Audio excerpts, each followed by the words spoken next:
all connected in this virtual meet. On behalf of Panimalar Engineering College Management Principal Institute Innovation Council, we once again welcome Mr. Abhishek Babu, CEO Study Monk. We are grateful to have you for this session, sir. So, without further delay, I would like to call Mr. Abhishek Babu for mentoring the session. Thank you. Thank you, Shirley. So, should we start by? Can you tell me the timing? Shall we start now or?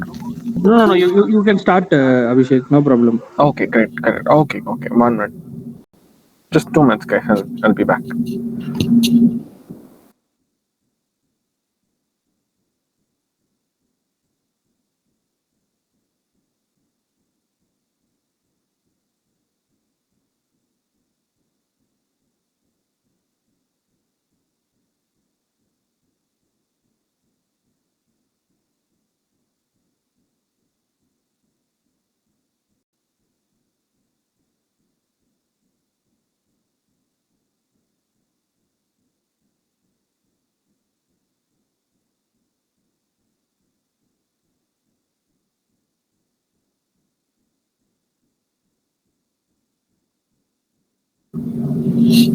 Hey guys, good evening everyone. So myself Abhishek, as we have already met, I'll just go through the session quickly. It's gonna be a quick session though, but it's gonna be a much important one. So without any further delay, I'll just give it a start. All right. Today, particularly, we're gonna speak about how to plan your startup, like before starting up the day. It's no. The funny thing is there is no specific day you'll start a startup. It's just the kind of a it won't be a day, it won't be a specific time, it'll be kind of a season, or you feel like, okay, this is particular kind of month where I started my company. That's how it always feels. There is no particular date, but you can actually fix one in the future maybe. But without that ideas, like, without, no, we won't be discussing that. We'll be particularly discussing on legal things, okay, mainly legal, how to overcome some legal hurdles. I'll explain you on that, because I have done a lot of mistakes while coming on that. Now thinking back, I thought maybe, I should have registered my company long back, but it's not the matter of time. It depends on each and every company, each and every idea. All right. So first thing, today's agenda is, first we're going to speak about how to define a roadmap, okay, how to get your own roadmap. And then we're going to speak about the team, how to set up a team, and how to find co-founders or people who is really skillful, which is a really hard task. We'll speak about that on soon. And then how much capital do you actually need to start your business? So how to calculate that one. And then registering a company in India. So how can you actually register a company? It's not. We'll speak through that method soon. Maintaining legal proceeds, parts of a startup. What are the parts? What are the parts of each and every startup? All right. So how does that work? So we're gonna discuss on these first. First thing, you should develop your roadmap first, whatever it is, okay, wherever you stand in your startup journey. First and foremost idea is, what is your weekly plan, what is your monthly plan, what are you going to accomplish this week, what did you accomplish this month? Okay, that is very, very important. It's most important than anything. Even if you don't have a product, you're just starting to think of an idea, or you just have a team. All right, when the day you start having your team, your own team, you should start speaking about goals. You should start speaking about weekly schedules, weekly meetings, weekly strategies. Because if that is not there, right, mostly this is the reason most startups fail, because they don't have clear milestones. Roadmap contains milestones. Milestone gives you motivation, which gives you an idea or a measurement that you're going in a right way, your startup is going in a right path. But if in case, no, if you don't have any roadmap, if you don't have any milestones, that would be a big problem, only because team members won't get motivated. To be honest, on the contrary, team members might get demotivated in the first place. So I'll tell you what happened when we started up. I didn't know about these concepts of roadmaps or milestones and all. We just started off. We created a website, all right, and then we did a lot of back end work rather than front end. Like, what I mean of front end back end is not technical one, but like what you see. All right, what other people see as the product, we didn't do much, but we did a lot of back end internal works. So like, we started speaking to a lot of mentors. We started speaking to, collecting a lot of data. We started collecting a lot of B2B operations and all, which is, it depends on each and every one of your startup or any idea. But thing is, we didn't have a set plan. All right, first 3 months We didn't plan that, okay, this is the agenda for the month, this is the agenda for the quarter of the first year, that is Q1, Q2, that is what they call, right? So Q1 means quarter one of 2021, which includes January, February and March. So I have seen a lot of private companies or companies which actually plan that way. What are we achieving in Q1? What are we achieving in Q2? What is the difference we had between Q1 and Q2? What are the milestone did we cross? This is how they speak. And I literally didn't even know all these terms. I didn't even care to implement them or not. But the problem is, you can't see the problem initially. It's always kind of a tainted one, which happens to come when you really need your team. So what happened was, we didn't have a specific milestone or anything. So if we got any client, right, it's a good thing. No, we didn't celebrate it because we didn't have that in our mind. We didn't have that as a milestone. All we did was, okay, we are a startup, we have this product, we have to sell it. All right, that is you can say that's our Magnus operandi, or like something like that's a main idea. Okay, that's what we have to do. We didn't have any small goals and all. But to be honest, later I found out each and every small goals, everything you accomplish has to be celebrated particularly in case of startup, because that's the only method where you can keep your team active. All right, if you are a founder, it's so hard to actually find if your team is actually motivated or not. They might seem like motivated, right? Let's say you have a team of 4 people, including you have 3 more guys, and like you know these people only like for 1 or 2 months. Okay, and we clearly know if a person is how the personality of the person within 1 or 2 months. It takes years to actually understand the person and know what their reply means, what their context means and all. So why I'm telling this here is, you have to develop your roadmap, how a roadmap looks. Okay, don't Google it. First thing, don't go check anything. Develop, like, just imagine, you know the word roadmap, right? You know what it might mean. So why I'm requesting not to go Google what roadmap, or even I'm not gonna tell you how you guys should develop, because that actually reduces creativity a lot. Roadmap doesn't mean this is the set of things you have to put. This is how companies do, this is how we also have to do it. There is no limit in that, because only because of that, a lot of creativity gets affected. So I don't have any examples of roadmap. I'll tell you how it should be. Okay, roadmap means, all right guys, this week, this day, we are here at this point in our startup journey. By next week or by next 2 weeks, we have to accomplish this. This will be our first milestone. If we complete it, we'll celebrate a bit. And then after doing that, we'll do this. This is our second milestone of the month. And this is our third milestone of the month. This month, we have 30 days and we have total of 3 milestones. Who's going to do what job to accomplish that milestone? Okay. You develop in your own idea, even if it can be a basic pen and paper. All right. Even it can be any sort, any type. Don't stress, or because I have been in that stage. I go Google, I see all the spreadsheets, I see all the different templates for roadmap. I download it, I try to replicate in my startup. The problem is, the creator or person who created the template, he created it for depending on his idea or his startup or his vertical. Yours not gonna be the same. It's so rare to be the same. So if we depend on that, right, we'll be including some unnecessary terms. He might have included some monthly recurring revenue, guys. But in our stage, we didn't even launch our product, right? How can we put monthly recurring revenue in there? If we put MRR, it will be always 0. So that kind of also be disappointing to people. So only show what you are working on. So, and create a template on your own.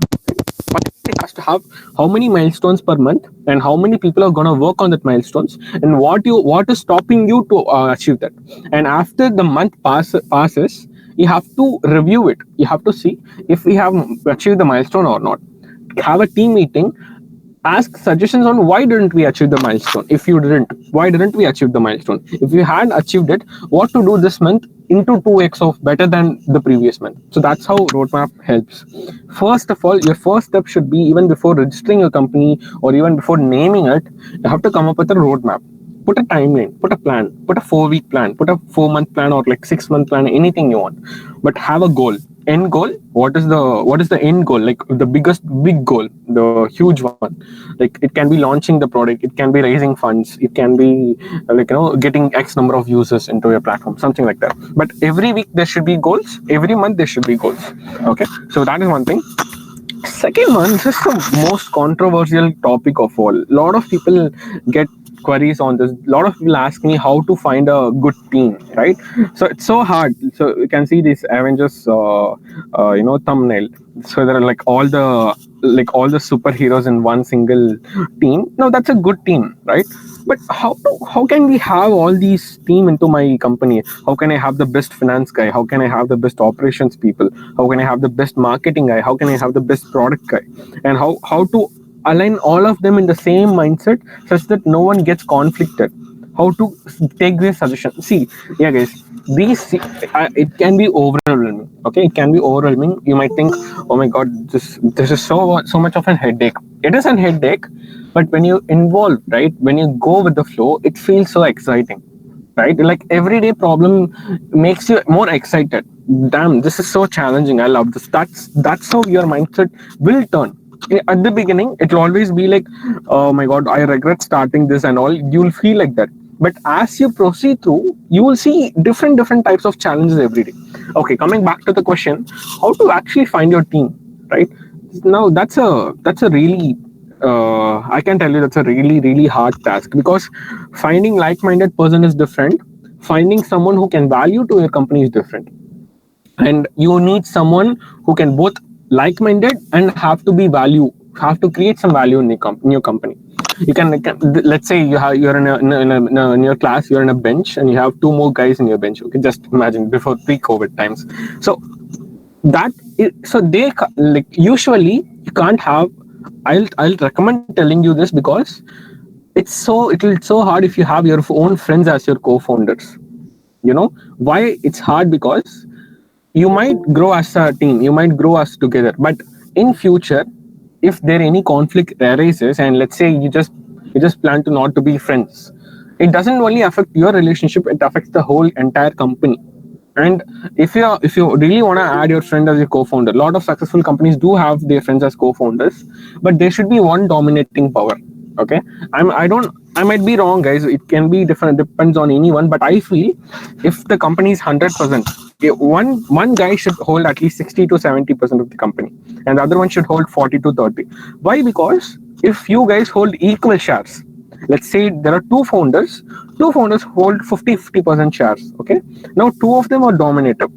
The problem is at some point there will be some upside and downside for both of these people, and one guy might go with another decision, one guy might go with another decision. Both of them have their own gut reasons, their own reasons to actually support the decision.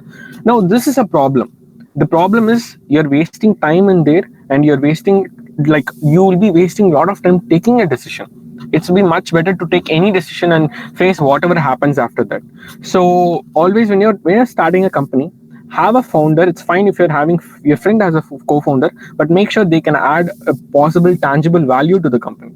And when it's your idea or your vision, or when it's your friend's vision, make sure the person at least have one person have 55% of the company, or the other one have 45%. Because guys, don't worry, see, this percentage, it's all just a matter of they all implemented so that in future your company won't fail. All right, your company might value 0% today. In future, as you raise funds, as your company grows, each of the percentage can be $1 million. All right, so it's a matter of fact that you all grow together. So don't worry if you are getting the 45% or if your friend is getting the 55%. It's just you as a team. So talk about all these things even before. Okay, but coming back to the real question, how to find that person in the first place? How to find a good skilled person equal to your mindset in the first place? So that's a hard one. So how did I find my co-founders? I didn't find them in my college. Okay, I didn't find because I couldn't. Because there will be a lot of students in my class. There are a lot of possible really good business persons in my class, but they just can't they can't come into my wavelength. what it means is they will have really good different idea. My idea might be different. Obviously, it might turn into a conflict in future if we happen to be take a part of a team. So what I did was I wanted to I wanted to find someone who is valuable and are like equal minded to me. So I started searching. I started going for meetups. Okay, so there are a lot of meetups happening, but recently they just started. I guess a lot of places they have started the meetups again. So we started searching. I started going for meetups, and that's where I found one technical person who can help along with me, because we could have easily had one technical person, but we really need help. So I also found another technical person, and that's the same way which I found another non-technical person who can help me with operations.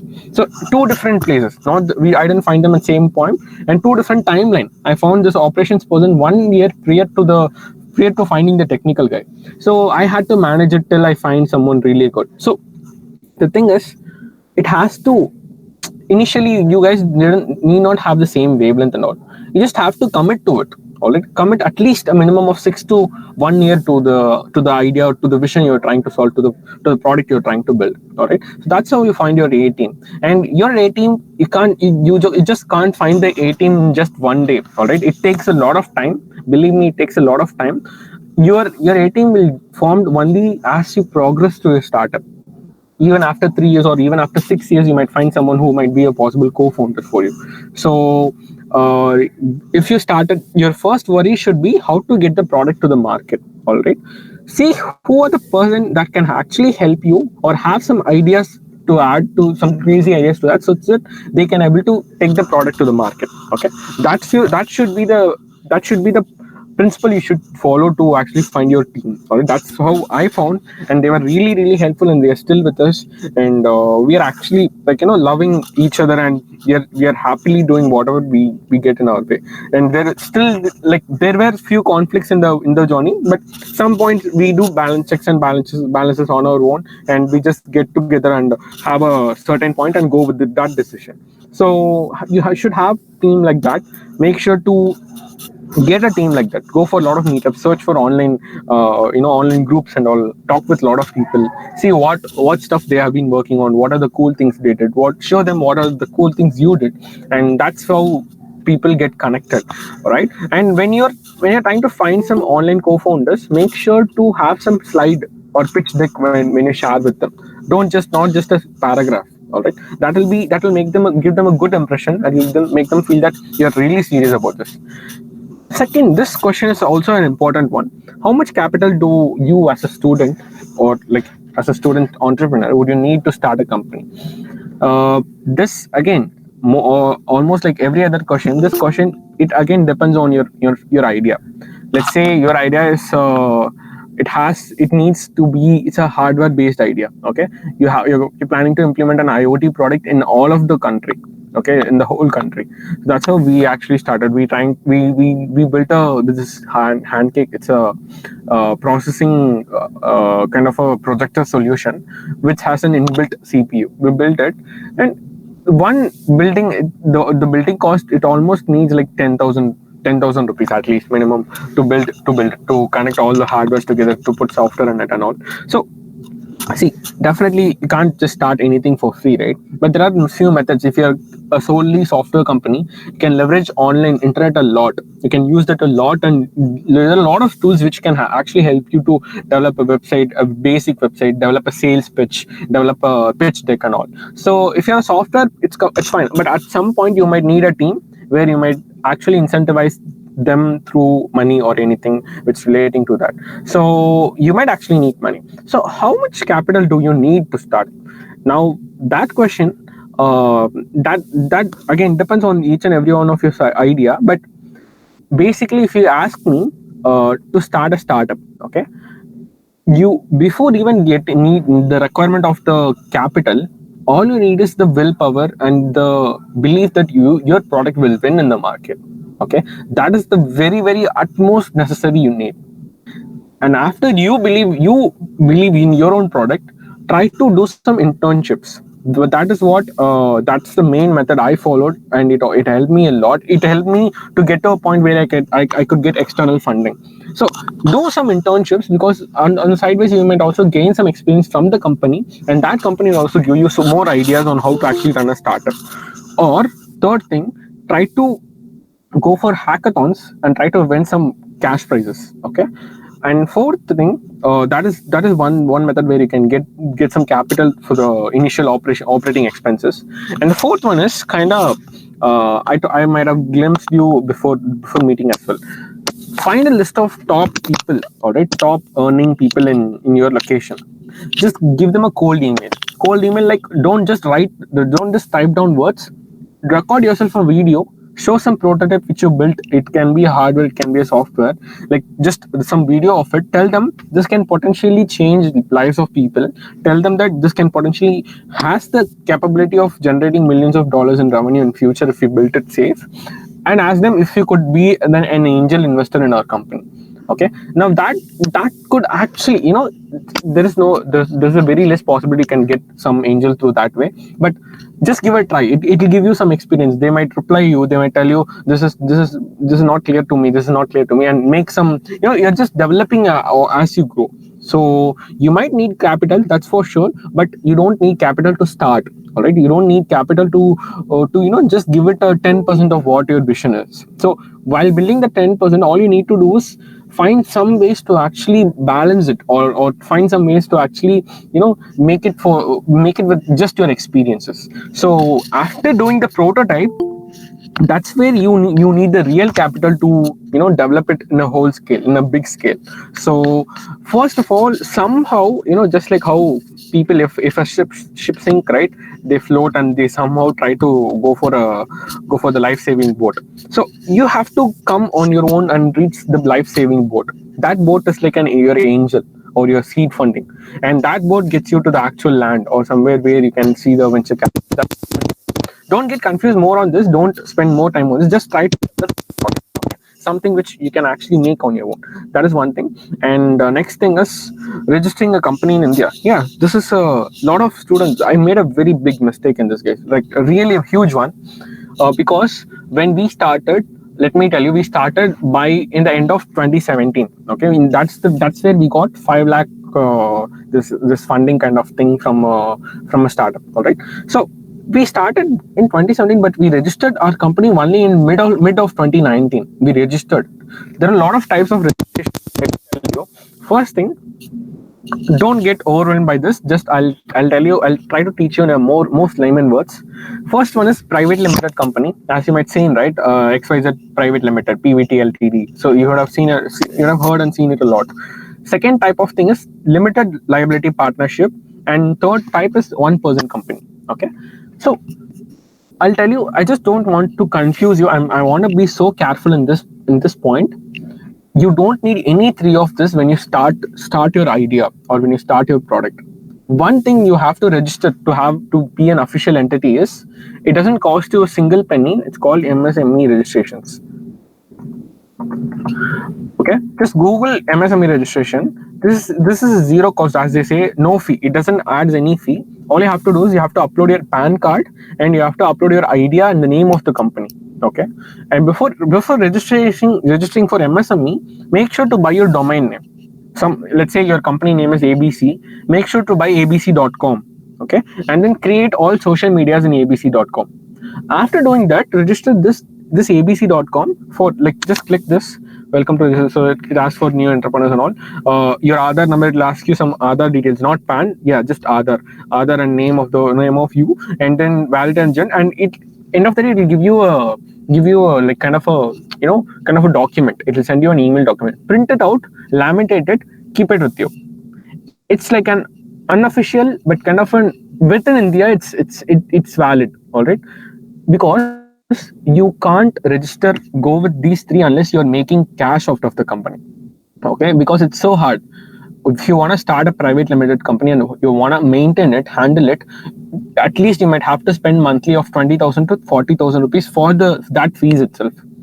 I'll tell you how it works, guys. I'll tell you. First thing, what I did is we registered our company as MSME. Okay, we registered as MSME. We didn't create any bank accounts, or we were doing all the transaction with our own personal accounts only. So when if we need money, the funding people they also made a mistake of sending to our personal bank account.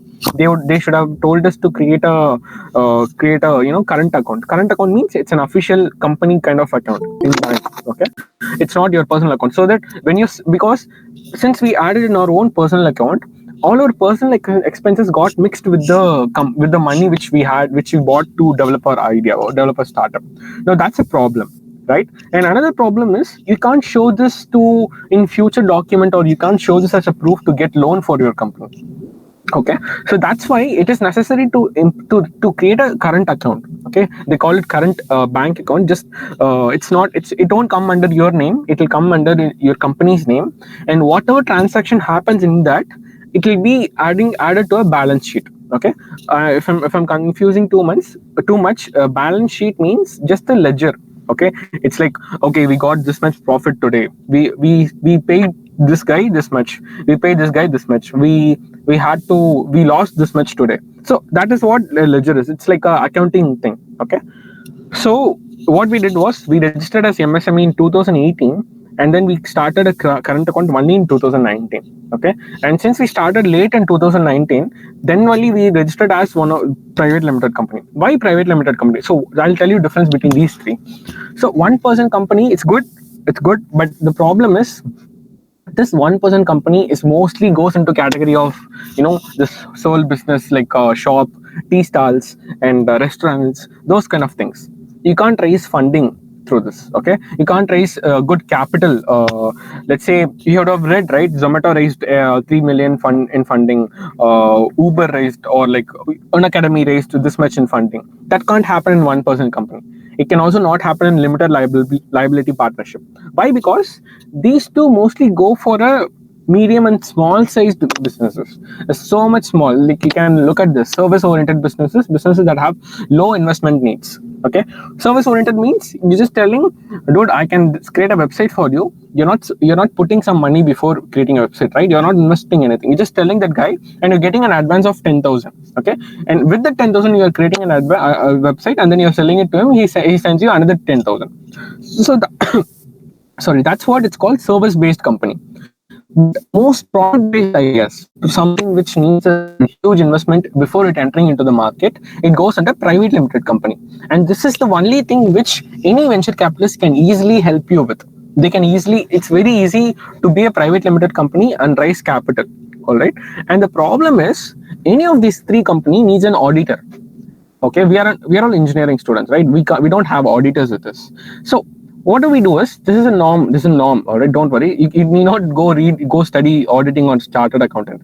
We hire CAs, we hire auditors. Each company, it is necessary for a private limited company to hire an auditor and pay them at least like 5,000 or 10,000 to audit the files. And then what happens is, why all these auditing? Why should I register as private limited company? Why should I even do this even before starting my product? That's why I told, before you cashing any rupees in your bank account or through your company, just register as MSME alone.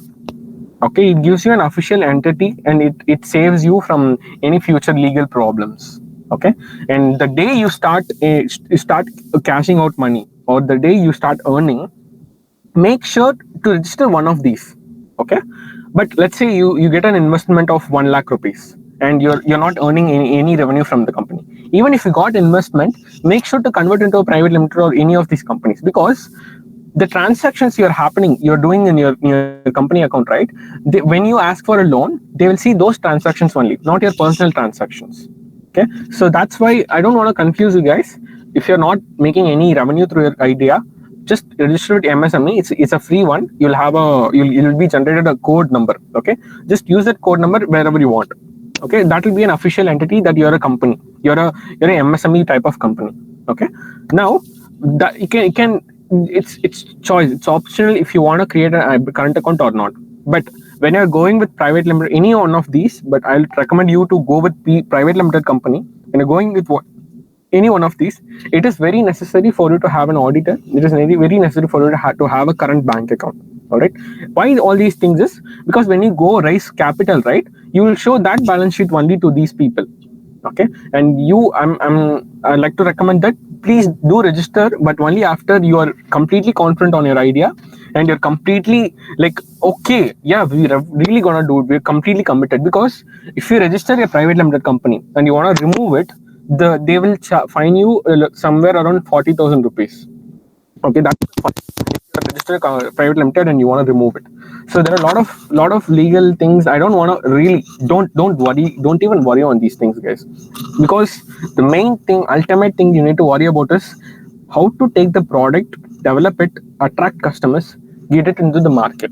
Okay, first just worry on that. Why I'm showing you all these things is it's not that hard. That's what I wanted to tell. Don't like spend some portion of your mind thinking about all these things. It's easy. It's easier as you go, as you develop. So don't worry on that first. But if you're going to, if you're going to use some money, if you're going to use some of your parents' money or your friends' money or your own intern money, you have some 2 lakh to 3 lakh rupees in cash. Try to register MSME and get a current account. Okay, just go to a bank, tell the bank manager, sir, I'm planning to start a startup. I need to open a current account.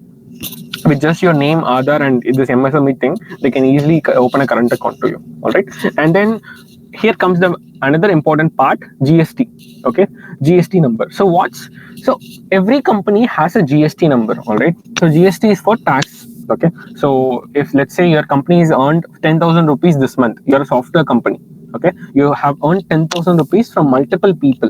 Let's say, okay, forget multiple people. Let's say you're a software company, you created a website. Okay, and this cost about 10,000 rupees. You got 10,000 as a revenue. All right. So I want to tell you a difference between what revenue is, what is operating expenditure. Operating expenditure means, let's take a scenario. Okay, just forget everything I told you before. Let's start from beginning. You're a person, you started a company called abc.com. Okay, and you also registered an MSME. You also have a current account. Okay, now this is a software development company. Okay, you develop websites.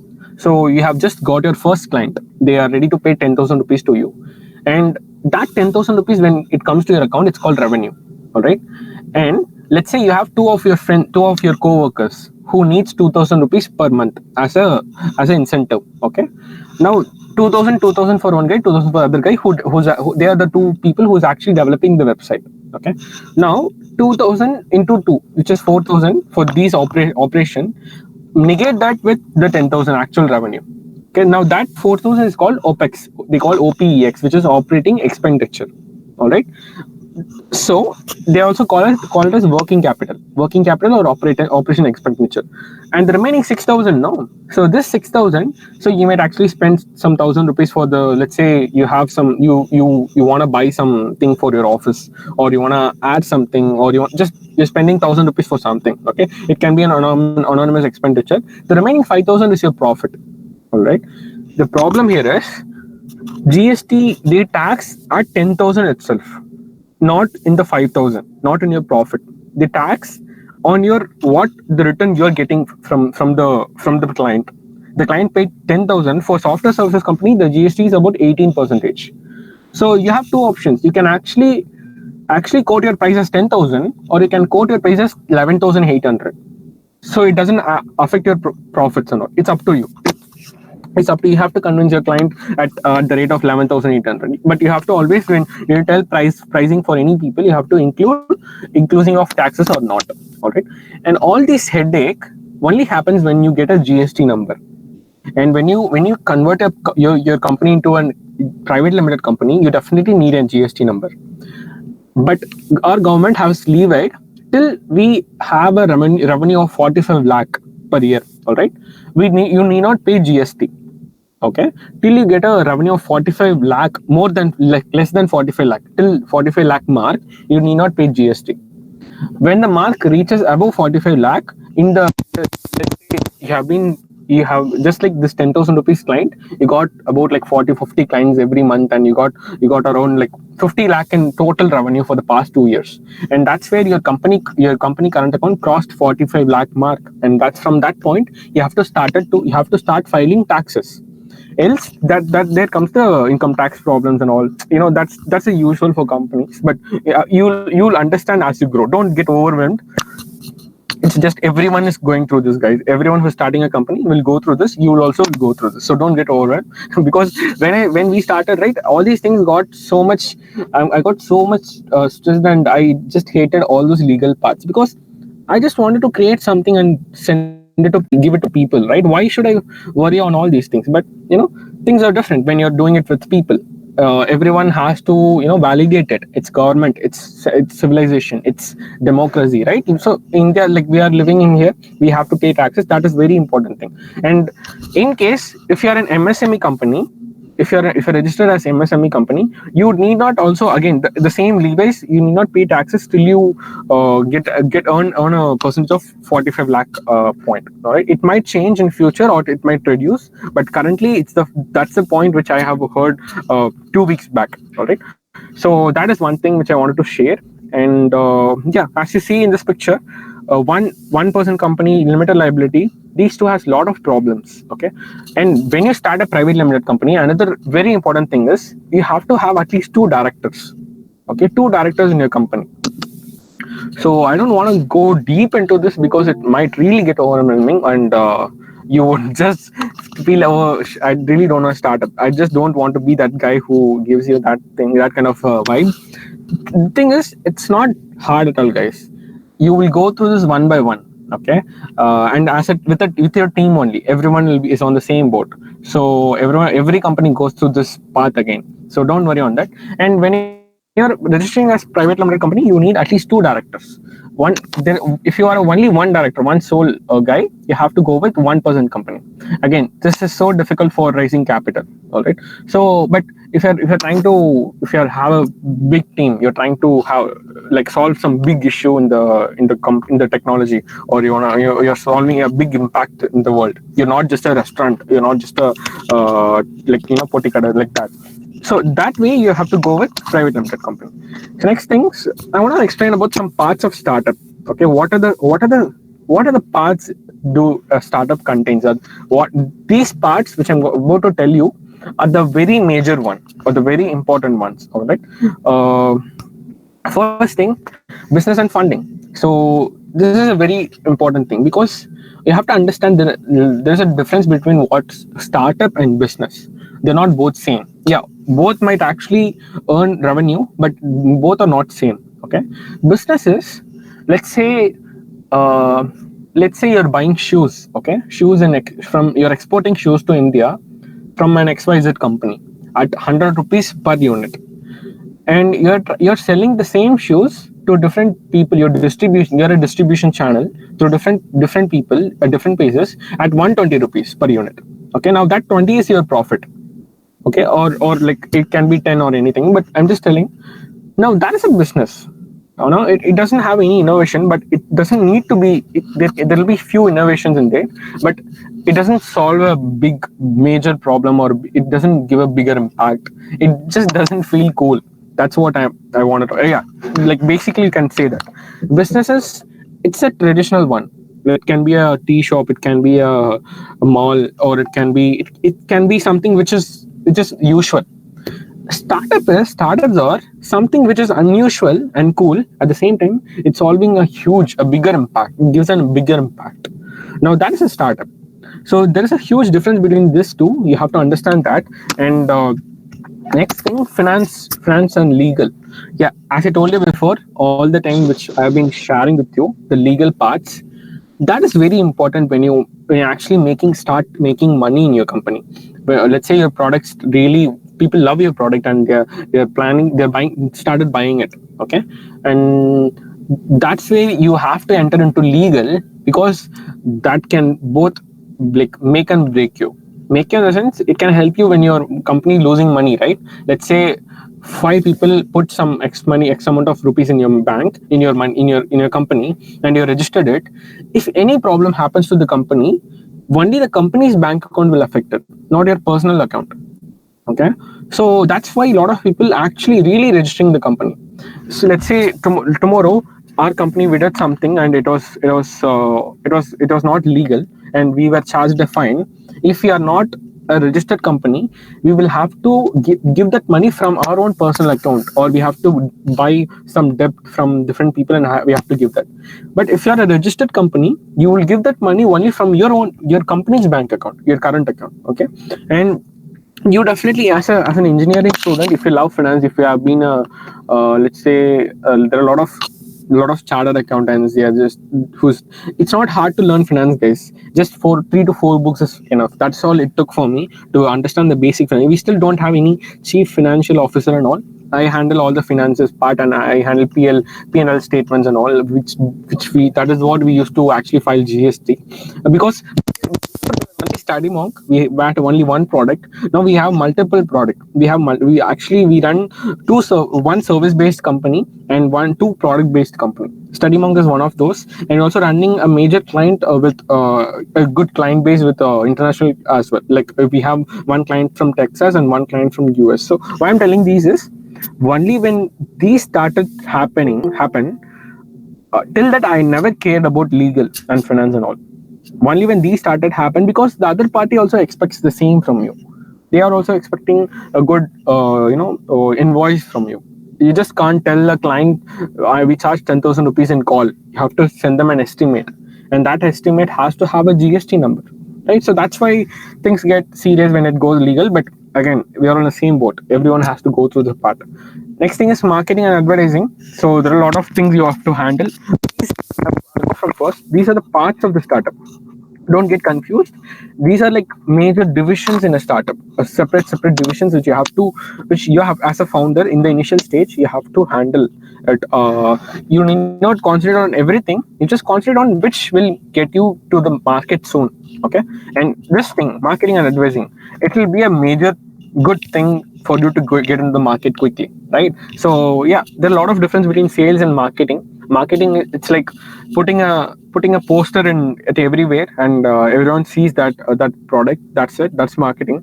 Sales is like you as a person go to the other person, tell them, convince them to buy the product. That's the sales. Okay. And if you do it on a large scale, it's again marketing. If you go to a stage and speak to a large number of crowd, that's marketing. If you go to ask a person, convince them to buy the product, that's sales. Okay.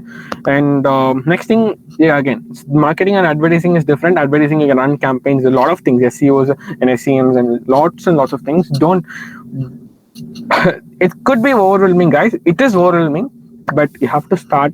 Just all you have to do is start at one point, go from that point one, and then that's how you grow. And then comes the sales and events. You do sales pitch and all. And then partnerships. You can partner with multiple companies so that you can be much more genuine. Partnerships actually gives you a validation. Partnerships gives you kind of a benchmark. Partnership gives your customers a feeling of trustability. All right. So that is also important. And product, data, and analytics. You as a founder, this should be the number one important thing, more than legal or finances or anything. You have to have a product. You have to check the data of how the product performs every week, or at least even if you can't do every day, every week at least. And then the analytics part. Analytics in the sense, analyze the data, see what people really loves, convert your product into that. Okay. So that is there. Growth strategy. Yeah, after launching your product, people start using it. That's where data and analytics come. And after analyzing and having getting a stability, that let's say 100 users use your application every day, or 1,000 new downloads every week. Now that's a stable thing, right? And after that, you have to concentrate on growth. How to grow this? Okay, guys, we have hit. That's what they call product market fit, PMF. Product market fit means your product, there is a need in the market. Now this gets to fit each other. That's what they call PMF. Okay, then you have to think on growth strategy. How to actually grow this idea to a major scale. And that's where people go for fundraising or some strategy, or they use some growth hacking techniques and all. And then comes the fundraising part, where you have to raise funds. Oh boy,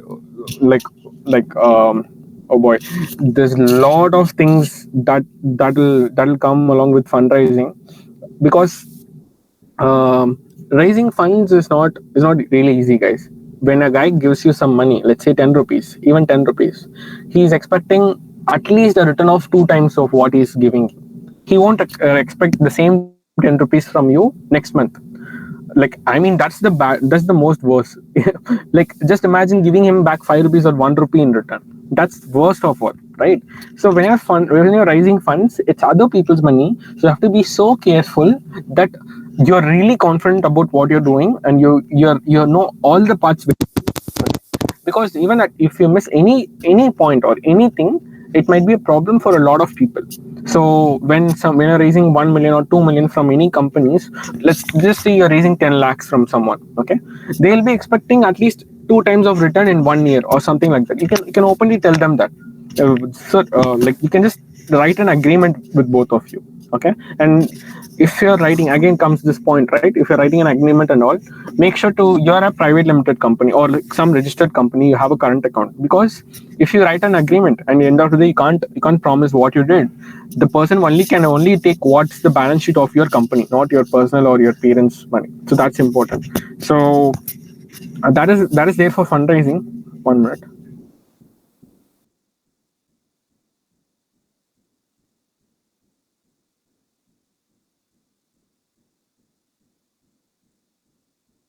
All right, so that's there for fundraising. And finally, let's say, just close your eyes and think like this. Like, you have started a company, there's a product which people started using it, and like 1,000 downloads, then it reached 10,000 downloads, and then it reached 50,000 downloads, and you raise the funding. Then you raise the second round of funding, third round of funding. So all the people, all the shareholders, you will have a board members, you will be part of it, your co-founder will be part of it, your people who funded you from the start, they'll be part of it, and all of them together finally will be waiting for this particular thing. Like this you can call the end of the company, or like this, no, this you can call the freedom for a company, like acquisition, merger, and exit. So this is a deeper term. It's like freedom, because you as a founder need not keep on running when your company gets acquired from different company, or it got merged into a different company, or you did an exit means you can come out of the company, or you can do an ipo they call initial public offering. Okay, I'll talk about IPO soon. I'll just give you a glimpse of it. I can't talk it late for everything. So what it means is, 1 minute.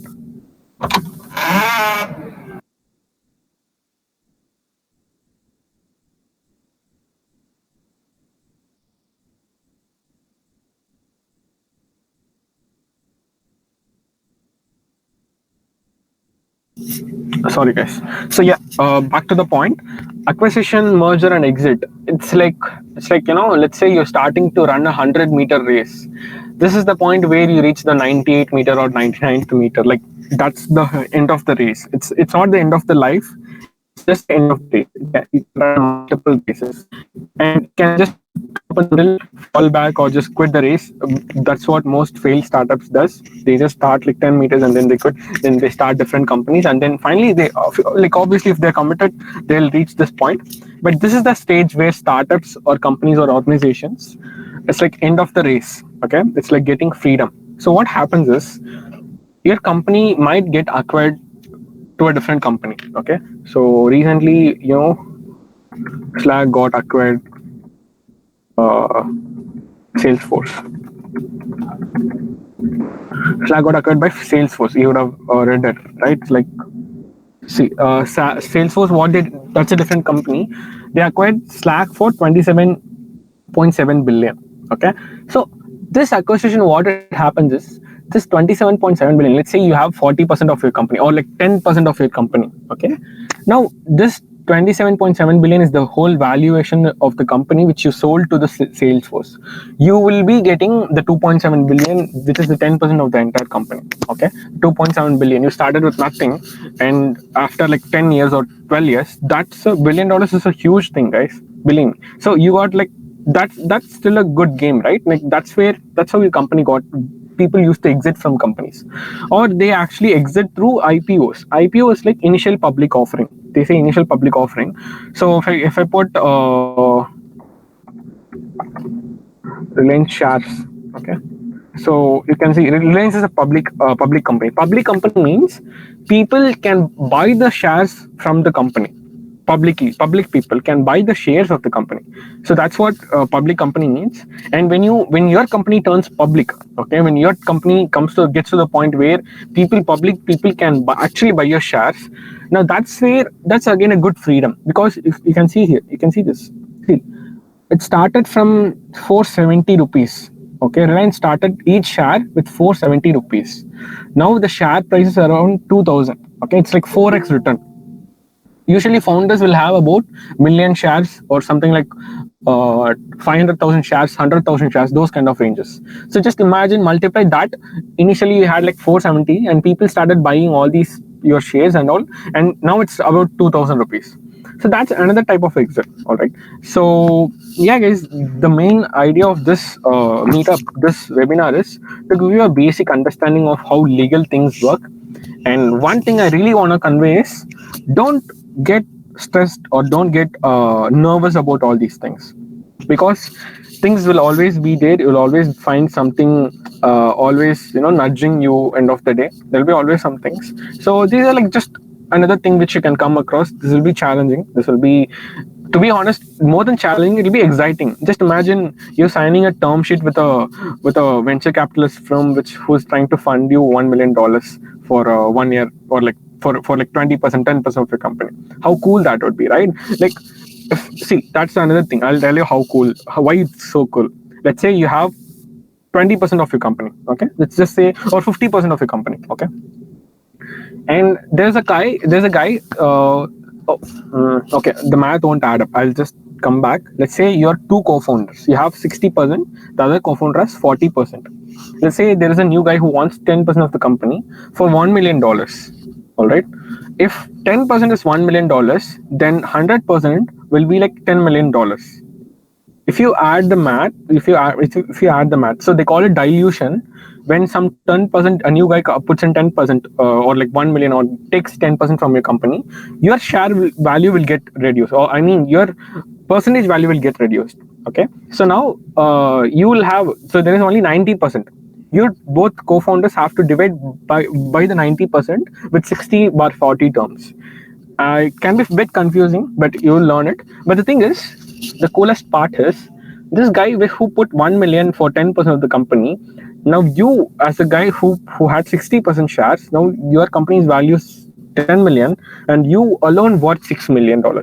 Okay, now that's that's what the coolest thing about startups are. Apart from money, apart from apart from all these things, the main coolest part is experiencing these stuff rather than going into any company as an employee or working under any service. All these things it'll be an amazing memories, or it'll be some amazing things when you share with people. They all will love to also take their own journey and all. They all would also be interested and all. So that's why it's all cool.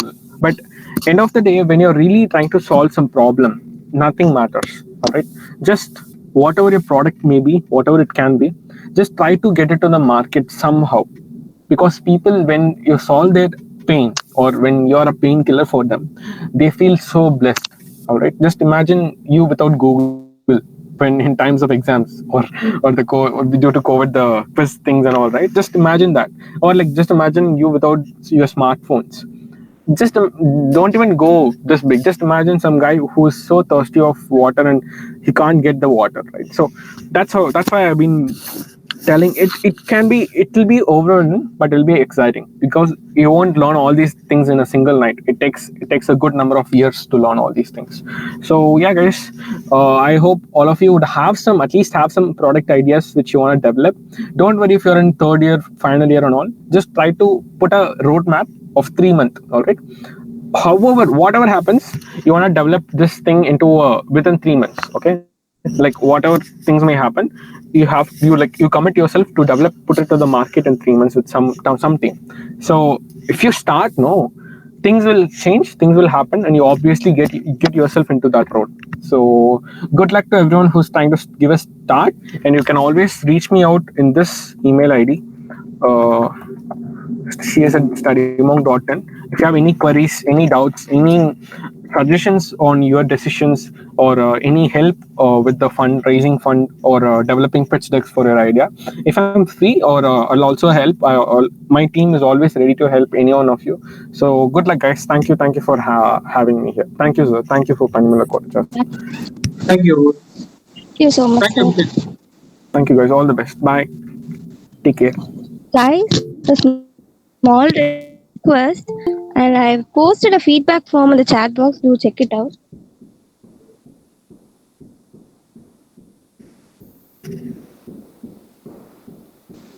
Students, please fill the feedback form.